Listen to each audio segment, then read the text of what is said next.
Ay mga mari, tayo magluluto ng ulam natin. Yung paanang manok, inano ko lang sa tubig na mainit para matanggal yung langsa niya. Ito pagkatapos tatapon natin, tara. Mga mari, ito po ingredients natin sa ating lulutuin. Meron tayong carrots, meron tayong luya, sibuyas. Siyempre may paminta, may asin, may pampalasa. May mga gulay tayo dyan at meron tayong litos. Ang pinaka-starring natin ay ang malunggay. Siyempre yan. Yan, di ba? So ano po ang ating lulutuin ngayon, mga mare? Ito po ang ating vlog for today. Sana po magustuhan nyo.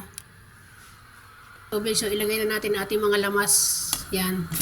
Lagyan natin ng luya para matanggal ang langsa niya.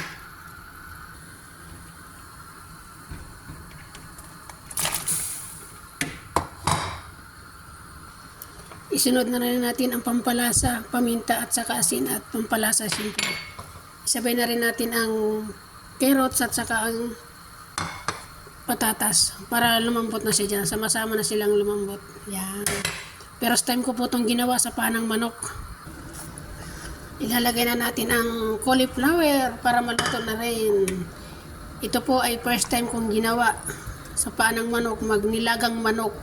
Kalimitan kasi ng ginagawa natin ni adobo at yung parang yung may kulay pa. So ngayon naman ay ating ginawa ay nilagang paa ng manok. Try natin kung masarap ba. Tsak masarap yan, luto ko yan eh.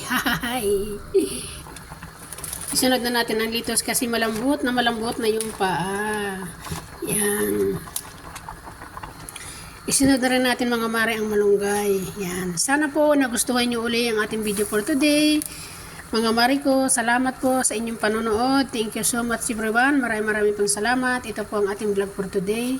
Sana po ay nagustuhan nyo. Thank you for watching everyone. Follow for more. Maraming pong salamat. Kung hindi po dahil sa inyo, hindi tayo magkakaroon ng ganitong platform kay Boss Im. So salamat everyone. Thank you so much mga follower and mga non-follower. Bye bye. Salamat. God bless. Happy eating po. Tara na, kain na tayo.